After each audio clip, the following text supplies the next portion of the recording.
কার্যকরী একটা face pack বানাবো আমি। এই যে এখানে হচ্ছে তিসি, আর ঘরে এই কাঠবাদাম শেষ হয়ে গেছিলো, কাঠবাদাম নিয়ে এসেছি। আরও অনেক ইনগ্রিডিয়েন্টস এখানে আমি মিশাবো। এই তিসিও ত্বকের জন্য যে এত উপকারী আগে জানতাম না।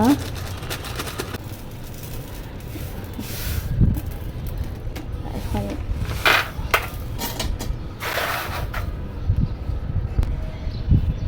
এখানে দিয়ে দেবো মসুর ডাল, তিসি, কাঠবাদাম, আরও কিছু আছে। এরপরে দিয়ে দিচ্ছি যে পরিমাণে চিয়া সিড নিব, সেটা হচ্ছে যে পরিমাণে তিসি নিয়েছি সেই পরিমাণে চিয়া সিডটাও দিয়ে দিলাম।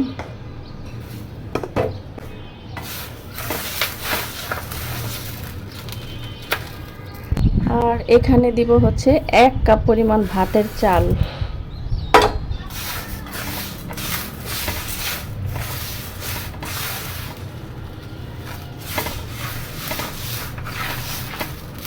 এই তিসি, চিয়া সিড এগুলো কিন্তু ভিজলে মানে অনেক পরিমাণে বেড়ে যাবে।